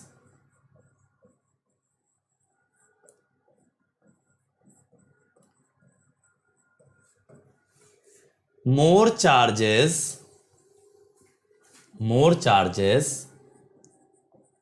ध्यान से सुनना, more charges are available in device। भाई ज्यादा चार्जेस हैं। अब मुझे एक चीज बताओ यार, बाढ़ आने की आशंका कब होती है? जब नदी में पानी ज्यादा होता है या नदी में पानी कम होता है? कब बाढ़ आने के चांसेस ज्यादा होते हैं? कब होते हैं ज्यादा? ऑब्वियसली जब सर नदी में पानी ज्यादा है तो बाढ़ आने के ज्यादा चांसेस हैं। तो बेटा जब आपने डिवाइस में ज्यादा चार्जेस डाल दिए, अब अगर आप वोल्टेज बढ़ाते हो तो ज्यादा चांस है ब्रेकडाउन हो जाए, क्योंकि ऑलरेडी ज्यादा चार्जेस डिवाइस के अंदर प्रेजेंट हैं। तो आप समझें, so due to more charges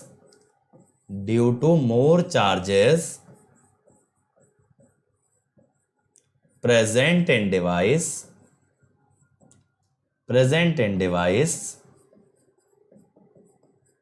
breakdown voltage is lowered। अच्छा नहीं तो बच्चों ऐसे समझ लो, बहुत अच्छा तरीका बताता हूं। आपको बताया था breakdown voltage is inversely proportional to doping, बताया था ना, breakdown voltage is inversely proportional to doping.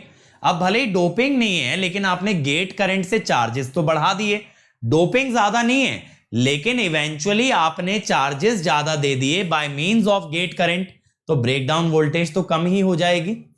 VBD is inversely proportional to charge density. Correct है कि नहीं है बताओ? जितने ज्यादा चार्जेस उतनी कम ब्रेकडाउन वोल्टेज, अभिषेक ये जो ट्रिगरिंग सर्किट होते हैं बेटा ये ऑटोमेटिक होते हैं, आगे पढ़ोगे, इतना आगे मत भागो, इतना आगे प्लीज मत भागो, सब आएगा मेरे बच्चे। एक दो चीजें समझ आने लगी, इसका ये मतलब नहीं पूरा SCR आज ही क्लियर कर लें, 5-6 लेक्चर चलेगा SCR, बड़ी चीज है। Therefore forward break over voltage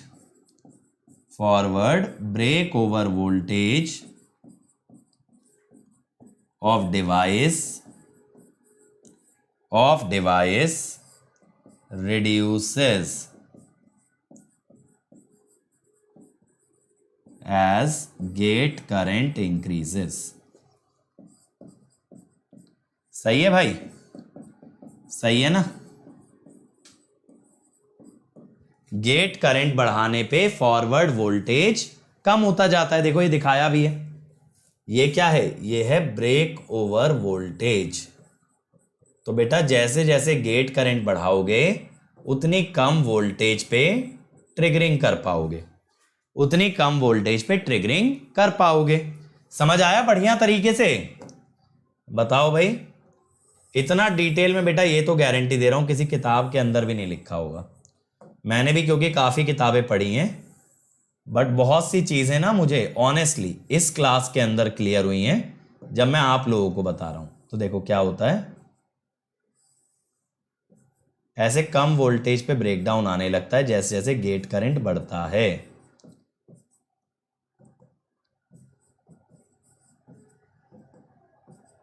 gate current बढ़ाते जा रहे हो तो कम वोल्टेज पे ब्रेकडाउन आ रहा है, समझ में आया?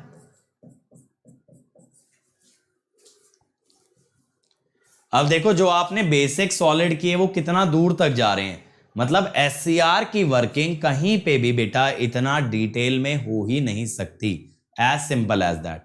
It can't be explained in this manner, क्योंकि क्या होता है, पावर इलेक्ट्रॉनिक्स वाला ऑथर सेमीकंडक्टर में ज्यादा नहीं घुसना चाहता है और सेमीकंडक्टर वाले पावर इलेक्ट्रॉनिक्स को हाथ लगाते नहीं है, तो इवेंचुअली ये दोनों डिस्कनेक्टेड रह जाते हैं। हमने क्या किया, अपने लेक्चर्स के बीच इनके बीच का ब्रिज बना दिया है, तो हमारे लेक्चर्स में जब इनका ब्रिज बन गया तो हमें चीजें बहुत अच्छे से समझ आ रही है। अभिषेक समय है बेटा, समय है, सब आएगा।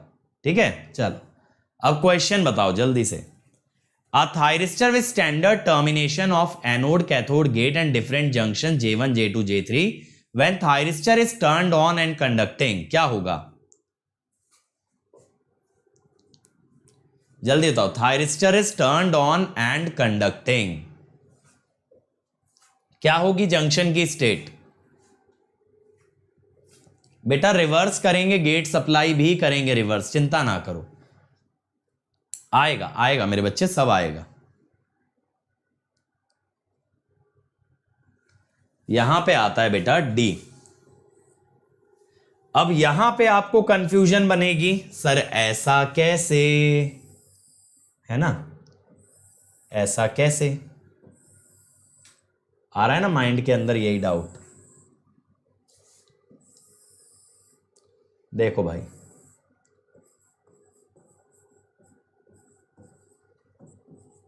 समझना बात को, ये चीज पता है नेक्स्ट लेक्चर में और क्लियर हो जाएगी, फिर भी बताता हूं, कुछ बच्चे पकड़ लेंगे, पक्का कुछ बच्चे पकड़ लेंगे इस कॉन्सेप्ट को। मुझे उम्मीद है जिस तरह के बच्चे मेरे लेक्चर में बैठ रहे हैं ना अभी, ये लोग पकड़ लेंगे।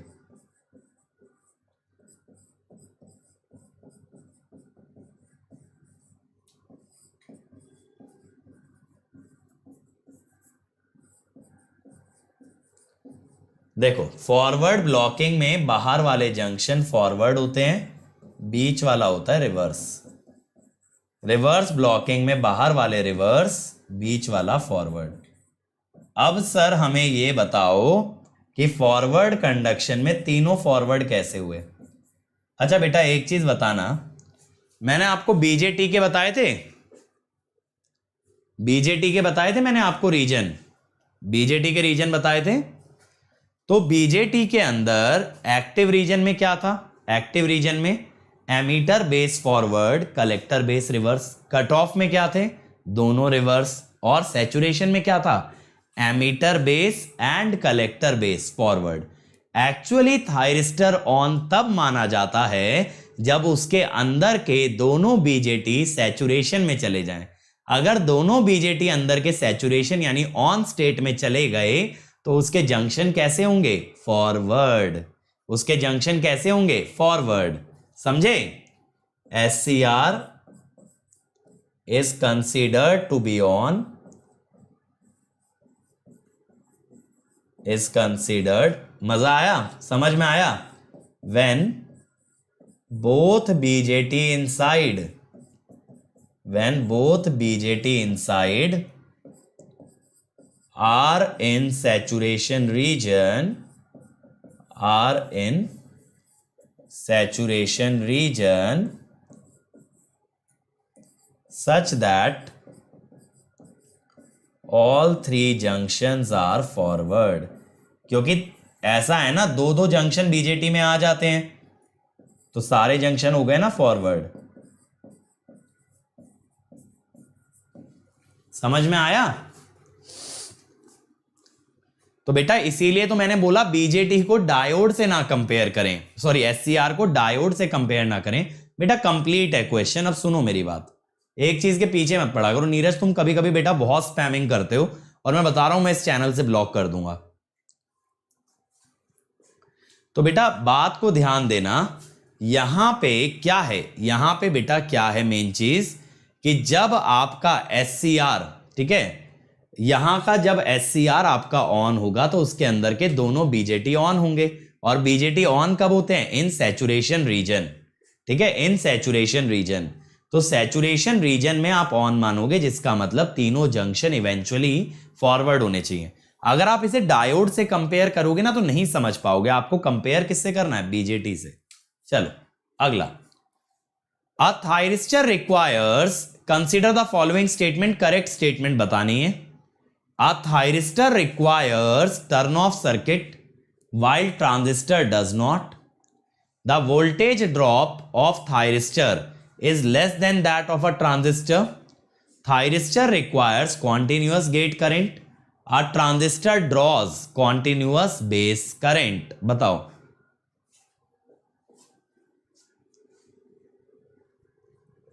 बताओ भाई क्या आएगा।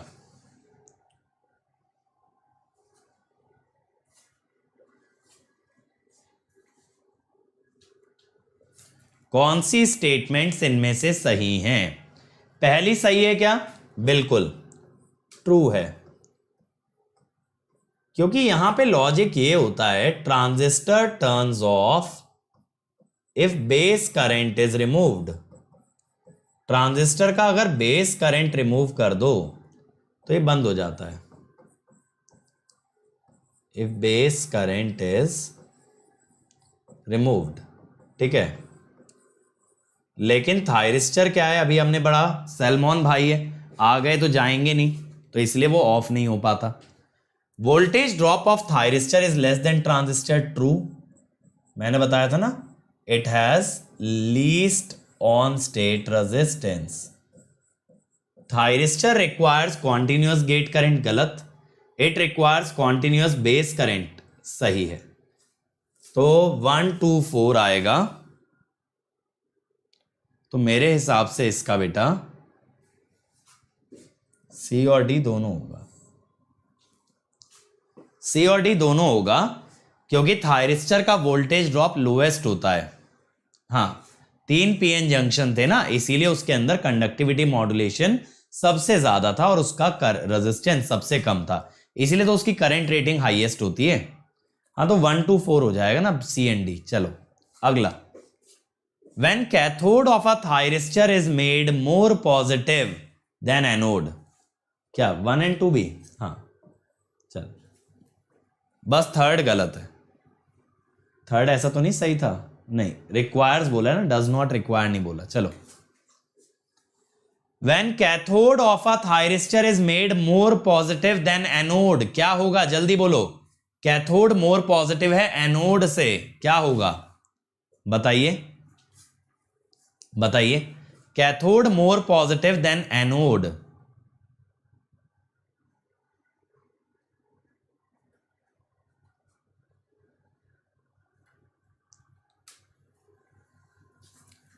Outer junction are reverse and inner is forward, reverse blocking हो गया, बहुत ही बढ़िया। Turn on of a SCR takes place, turn on of a SCR takes place. बेटा ये जो है ना, ये वाला स्टेटमेंट इसके नीचे का है, ये डी वाले का आगे का पार्ट है। Turn on of a SCR takes place कब? आज मैंने कितने घंटे की क्लास ले ली? 1.5, 1 2.5, 1 3.5, 4.5, 6 ही हुई है शायद, 6 घंटे की। क्या आ रहा है? बी? अरे डी आएगा गधो। टर्न ऑन तब होगा जब एनोड कैथोड पॉजिटिव है और पॉजिटिव गेट करंट लगाएं, तभी तो होगा टर्न ऑन। ठीक है, ये मैंने बताया ना, इसके नीचे का पार्ट है, लेफ्ट में चला गया।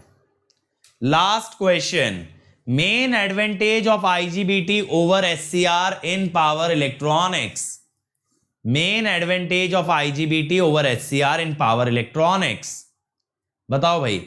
एससीआर के ऊपर आईजीबीटी का क्या एडवांटेज है? क्या है? बहुत ही बढ़िया, बी, यानी can be turned of. Commutation का मतलब टर्न ऑफ होता है, तो आईजीबीटी को टर्न ऑफ कर सकते हो ना। क्या करना है बस यहां पे, remove gate voltage by removing VG. ठीक है, बाय रिमूविंग वीजी। नहीं 6 नहीं 7 घंटे की क्लास हो गई, एक क्लास गिननी रह गई थी, 7 आवर्स। ठीक है, चलो भाई। और बेटा ये देखो, ये मेरी स्पेशल क्लासेस का लिंक है। कल 3 बजे मैं बीजेटी के प्रीवियस ईयर क्वेश्चन कराने वाला हूं, लिंक मिलेगा अपकमिंग में, जरूर जुड़े मेरे साथ। ठीक है, और आनंद उठाएं, लाभ उठाएं मेरी स्पेशल क्लासेस का। इसके अलावा बच्चों देखो, 13 तारीख को डेट याद रखो, कॉम्बैट होने वाला है 11 बजे। इसमें एनरोल कर लेना using the code Ankit ESE, ताकि आप कॉम्बैट में अपनी हुनर को दिखा पाओ, आप अपने टैलेंट को शो कर पाओ, और अगर जीतोगे तो 100% स्कॉलरशिप भी मिलेगा।